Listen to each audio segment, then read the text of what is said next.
அஸ்ஸலாமு அலைக்கும் வரஹ்மத்துல்லாஹி வபரகாத்துஹு.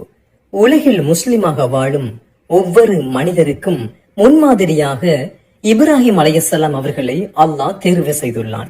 இப்ராஹீமின் மார்க்கம்தான் இஸ்லாம் என்று அல்லாஹ் திருமறை குர்ஆனின் பல இடங்களில் குறிப்பிடுகிறான்.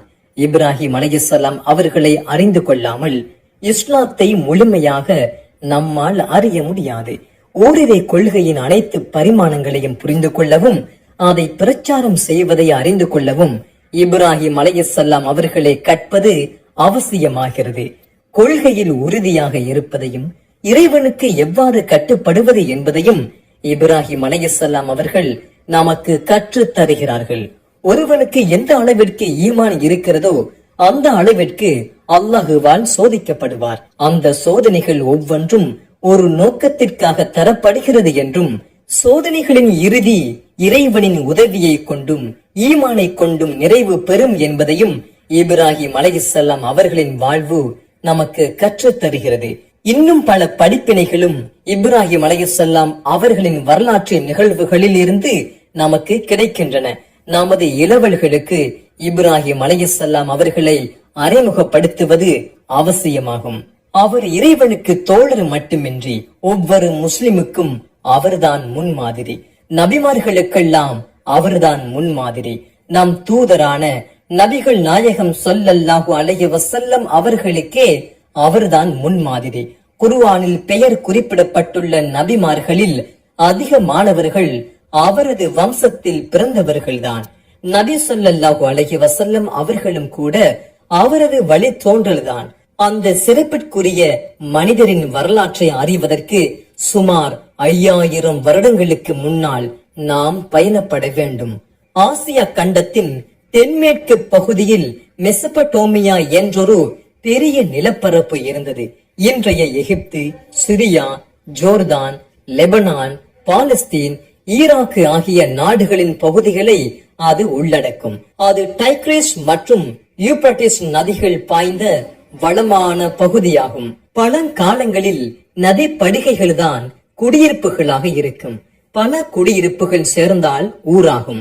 பல ஊர்கள் சேரும் போது அங்கு பெரிய மக்கள் தொகை உருவாகும். ஒரு ஒழுங்குமுறைப்படுத்தப்பட்ட வாழ்க்கை அமைப்பும் கலாச்சாரமும் அமைந்த பகுதிகள் நாகரிகங்கள், சிவிலைசேஷன் என்று அழைக்கப்படுகின்றன. மெசபடோமியாவின் தெற்கு பகுதியில் சுமேரியர்கள் என்றழைக்கப்பட்ட பெரிய இனக்குழு வாழ்ந்து வந்தது. அவர்களது நாகரிகம் சுமேரிய நாகரிகம் என்று அழைக்கப்படுகிறது. மக்கள் குழுக்களாக வசித்து வந்தனர். மக்களில் வலிமை படைத்தவர்கள் ஊர் விஷயங்களில் முடிவெடுப்பவர்களாகவும் மற்றவர்கள் அதற்கு கட்டுப்படுபவர்களாகவும் இருந்து வந்தனர். சில ஊர்களுக்கு மட்டும் அரசர்கள் இருந்தார்கள். மற்ற இடங்களில் அவரவர் ஊர் வழக்கப்படி வாழ்ந்து வந்தார்கள். அங்கு வாழ்ந்த மக்கள் பற்பல சிலைகளை தெய்வங்களாக வணங்கி வந்தனர். பெரிய கோயில்கள் கட்டி வகை வகையான சிலைகளை செய்து வைத்து வழிபாடுகள் செய்து வந்தனர். ஏராளமான மூட நம்பிக்கைகள் அவர்களிடம் இருந்தன. கலைகளிலும் பழக்க வழக்கங்களிலும் மேம்பட்டவர்களாக இருந்தாலும் கடவுள் நம்பிக்கையில் மிக மோசமானவர்களாக இருந்தார்கள். அத்தகைய மக்கள் வாழ்ந்து கொண்டிருந்த அப்பெரிய நிலப்பரப்பில் இருந்த ஒரு சிற்றூருக்குத்தான் நாம் பயணப்பட இருக்கிறோம். அந்த வீட்டுக்குள் இருந்துதான் அந்த குரல் கேட்டது. தந்தையே, நீங்கள் பேசுவதை இது கேட்குமா? நீங்கள் செய்வதை பார்க்குமா? எந்த பயனையாவது கொடுக்குமா? பிறகு ஏன் இதை போய் வணங்கிக் கொண்டு இருக்கிறீர்? அது ஒரு இளைஞனின் குரல். ஒரு சிங்கத்தின் கர்ஜனையை போல அந்த குரல் ஒலித்தது. அந்த ஊரின் மதிப்பு மிக்க ஒரு பெரியவரின் வீட்டில்தான் அந்த இளைஞர் இப்படி கேள்வி எழுப்பிக் கொண்டிருந்தார். அந்த பெரியவர் பெயர் ஆசர். ஊரில் அவருக்கு பெரிய மதிப்பு உண்டு. வீடு நிறைய சிலைகள் வைத்து வணங்கிக் கொண்டிருப்பார். அவரை பெரிய பக்திமான் என்று மக்கள் கருதினர். அவரிடம் அவ்வாறு கேள்வி கேட்டுக் கொண்டிருந்தவர் வேறு யாரும் இல்லை, அவரது மகன்தான். மகன் கேட்ட கேள்விகளில் கடும் எரிச்சல் வந்து விட்டது பெரியவருக்கு. தான் மரியாதையாக வழிபட்டு வரும் தெய்வங்களை அவரது மகன் மதிப்பதே இல்லை. தான் வணங்கும் தெய்வம் கல்லாம், அதற்கு ஆற்றல் இல்லையாம், கேட்காதாம், பார்க்காதாம், என்ன ஒரு நெஞ்சழுத்தம் இப்படியெல்லாம் சொல்வதற்கு? பார்ப்பவர்கள் என்ன நினைப்பார்கள்? மனதிற்குள் கருவிக் கொண்டிருந்தார். அவரது கோபம் அவர் முகத்தில் கொப்பளித்தது. மகன் பொறுமையாக சொன்னார், தந்தையே, நான் சொல்வதை கொஞ்சம் கேளுங்கள். உங்களுக்கு கிடைக்காத ஒரு அறிவு எனக்கு கிடைத்துள்ளது. என்னை பின்பற்றுங்கள். எது சரியான வழி என்று காட்டுகிறேன் என்றார். பெரியவரின் கோபம் குறையவில்லை. மகனும் விடுவதாயில்லை. இளைஞர் சொன்னார், தந்தையே, இணை தெய்வங்களை வணங்காதீர்கள். பேரன்புடைய இறைவனுக்கு ஷைத்தான் மாறு செய்பவனாக இருக்கிறான். இளைஞரின் கூற்றில் கவலை துணித்தது. பெரியவரின் கோபம் தலைக்கேறுவதை இளைஞர் கவனித்தார். ஆனாலும் விடுவதாயில்லை. இளையவரின் கவலை எல்லாம் இந்த பிரபஞ்சத்தை படைத்து காத்து எல்லாம் வழிநடத்தும் பெரும் கருணையாளனான இறைவனை விட்டுவிட்டு தன் தந்தை உதவ முடியாத கற்களை தெய்வமாக வணங்குகிறாரே என்பதுதான். இந்த சிலைகள் எல்லாம் ஏதோ ஒரு காலத்தில் மனிதர்களாய் வாழ்ந்தவர்கள்தான். பிற்காலத்தில் மக்கள் தெய்வமாக வணங்க ஆரம்பித்து விட்டனர். தெய்வமாக வணங்கினாலும் கல் தானே. வழிபட்டால் மட்டும் கண் திறந்து பார்த்து விடுமா? காதுதான் கேட்டு விடுமா? இவர்கள் கேட்பதைத்தான் கொடுத்து விடுமா? வானத்தில் ஒருவன் இருக்கிறானே, அவன் என்ன நினைப்பான்? நன்றி கட்ட மனிதர்கள். உணவும் நீரும் காற்றும் பெறுவது ஒருவனிடம், வழிபாடு செய்வது என்னவோ ஒன்றுக்கும் உதவாத இணையாளர்களுக்கு. மனதில் கவலையுடன் தந்தையிடம் இன்னும் பரிவாக பேசினார். அவர் கோபம் தணிந்து கொஞ்சம் யோசித்து விட மாட்டாரா என்ற ஏக்கம் அவரிடம் இருந்தது. தந்தையே, அளவற்ற அருளாளனிடம் இருந்து உங்களுக்கு ஏதேனும் தண்டனை வந்துவிடுமோ என்று பயமாய் இருக்கிறது. ஷைத்தானின் கூட்டாளி ஆகி விடுவீர்களோ என்றும் பயமாய் உள்ளது. இப்ராஹிமே, கோபத்தில் கத்தினார் பெரியவர், என்னுடைய கடவுள்களை புறக்கணிக்கிறாயா? நீ விலகிவிடு. இல்லை என்றால் கல்லாலை அடித்து கொன்று விடுவேன். போய்விடு இங்கிருந்து. திரும்ப எப்போதும் வந்து விடாதே. இப்படி சொல்வார் என்பது எதிர்பார்த்ததுதான். எப்போதும் சரியான கொள்கையை கூறும் போது தவறில் இருப்பவர்களிடம் மூர்க்கத்தனம் தானே மிஞ்சும். பெத்த பிள்ளை என்றும் பாராமல் உயிரற்ற சிலைக்காக உயிருள்ள இளைஞனை வெளியே அனுப்ப மனம் வருகிறது. பிள்ளையின் சொல்லுக்கு முன் ஊராரிடம் தனக்கு இருக்கும் கௌரவம் பெரிதாக தெரிகிறது. கண்மூடித்தனமான மூட நம்பிக்கைகள் காட்டுத்தனமான குணங்களுக்கே இட்டுச் செல்லும். பொங்கிக் கொண்டிருந்த தந்தையிடம் இப்ராஹிம் பணிவுடன் சொன்னார், உங்கள் மீது சாந்தி உண்டாகட்டும் தந்தையே. உங்களுக்காக என் இறைவனிடம் பாவ மன்னிப்பு கேட்பேன். அவன் இரக்கம் உள்ளவன். உங்களை விட்டு விலகுகிறேன். அல்லாஹுவை விட்டு விட்டு நீங்கள் வணங்கும் ஒவ்வொன்றையும் விட்டு விலகுகிறேன். என் இறைவன் அல்லாஹுவிடம் மட்டுமே பிரார்த்திப்பேன். அவனிடம் கேட்பதில் பாக்கியம் இழந்து விட மாட்டேன். தந்தை துரத்தி விட்டால் என்ன? அல்லாஹ் இருக்கிறான். கனத்த மனதுடன் வெளியேறினார். வீட்டை விட்டு வெளியேறினாலும் அவர் ஊரை விட்டெல்லாம் வெளியேறவில்லை. ஊருக்குள் தான் நடமாடிக்கொண்டு இருந்தார். அவர் மனம் நன்றியால் நிரம்பி இருந்தது. அதனால் தான் இறைவனை வைக்கும் இடத்தில் படைப்பினங்களை வைப்பதை பார்த்து கொண்டு அவரால் சும்மா இருக்க இயலவில்லை. தந்தை துரத்தி விடும் முன்னரும் கூட அவர் அப்படித்தான். ஊர் மக்களிடமும் தந்தையிடமும் எதை வணங்குகிறீர்கள் என்று கேட்பார். இந்த பிரபஞ்சத்தை படைத்தவனை பற்றி என்ன நினைத்துக் கொண்டிருக்கிறீர்கள்? படைத்தவனை விட்டு விட்டு பொய்யை வணங்குகிறீர்களா என்பார். ஊர் மக்கள் கண்டதையும் கடவுள் என்று கொண்டாடுவதை பார்த்து துடித்துக் கொண்டிருப்பார். இது எப்படி கடவுளாகும் என்ற சிந்தனை அவருக்குள் எப்போதும் இருந்து கொண்டு இருந்தது. கிடைக்கும் ஒவ்வொரு சந்தர்ப்பத்தையும் அவர் தவற விடுவதில்லை. அப்படித்தான் ஒரு முறை இரவு நேரம் அப்படியே வானத்தை பார்த்து கொண்டிருந்தார். ஒரு நட்சத்திரம் பிரகாசமாக ஒளி வீசிக் கொண்டிருந்தது. மக்களுக்கு இணை வைப்பை உணர்த்தி காட்டுவதற்காக இதுதான் இறைவனாக இருக்குமோ என்ற எண்ணம் தன் மனதில் தோன்றியதாக கூறினார். அனைவரிடமும் சொன்னார், அதோ அதுதான் என் இறைவன், சொல்லிவிட்டு தூங்கிவிட்டார். விடிந்ததும் நட்சத்திரம் காணாமல் போயிருந்தது. இல்லை, மறைந்து போகக்கூடியவை எனக்கு பிடிக்காது என்றார். அன்றிரவும் அது போல ஒரு சிந்தனையில் இருந்தார் இப்ராஹிம். சந்திரனை கண்டார். அழகான பிரகாசமான பௌர்ணமி நிலவு அவரது உள்ளத்தை வசீகரித்தது. இதுதான் இறைவனோ? ஒரு சிந்தனை உதித்தது அவர் மனதில். இதுதான் என் இறைவன் என்றார். அடுத்த காலை அதுவும் மறைந்து போய்விட்டது. என்னை படைத்த இறைவன் மட்டும் எனக்கு வழிகாட்டவில்லை என்றால் நானும் இந்த வழிகட்ட கூட்டத்தில் ஒருவனாக ஆகி விடுவேன் என்று தான் அறியாத இறைவனை மனதால் தேடத் தொடங்கினார். காலை பிரகாசமான சூரியனை கண்டதும், ஆகா, இதுதான் மிகப்பெரியது, இதுதான் இறைவன் என்றார். மாலை சூரியன் மறைந்து வானம் இருட்டியது. மறையக்கூடிய இவைகள் அனைத்தும் கடவுளாக இருக்க முடியாது. இவை அனைத்தையும் படைத்த ஒருவன் தான் இறைவன் என்பதை தெளிவுபடுத்த விரும்பினார். அவரது சமூகத்திடம் போய் சொன்னார், மக்களே, நீங்கள் இறைவனுக்கு இணையாக வணங்கும் அனைத்தையும் விட்டு நான் விலகிவிட்டேன். வானங்களையும் பூமியையும் படைத்தவனை நோக்கி செல்கிறேன். நேரான வழியில் நின்றவனாக அவன் பக்கம் என் முகத்தை திருப்பி விட்டேன். நான் இணை வைப்பவன் அல்ல என்றார். அவர்கள் வாதம் செய்தார்கள். சூரியனை இறைவன் என்று சொன்ன போது வராத கோபம், சந்திரனையும் நட்சத்திரங்களையும் இறைவன் என்று சொன்ன போது வராத கோபம், அவற்றை படைத்தவனை பற்றி சொல்லும் போது அவர்களுக்கு வந்தது. கடுமையாக வாதம் செய்தனர்.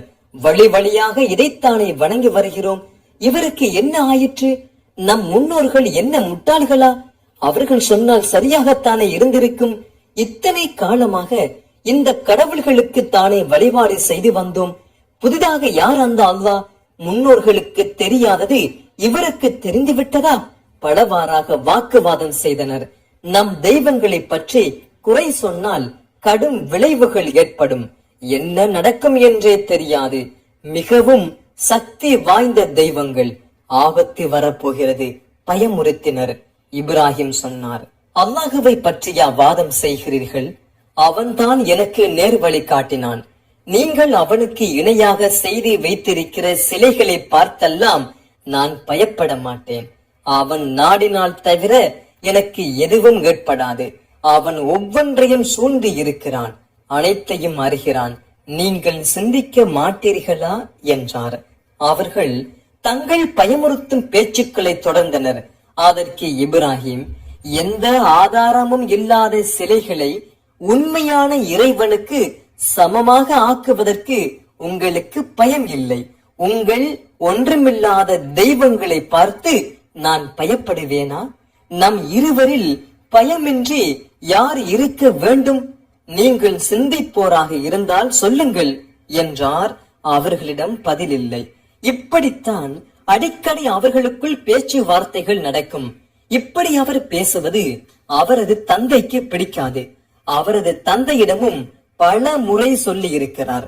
என்றாலும் இந்த முறை அவரின் கோபம் எல்லை மீறிவிட்டது. மூட நம்பிக்கையில் மூழ்கி இருப்பவர்களின் சிந்தனை விரிவது இல்லை. அவர்களது உள்ளங்களில் ஈரம் சுரப்பது இல்லை.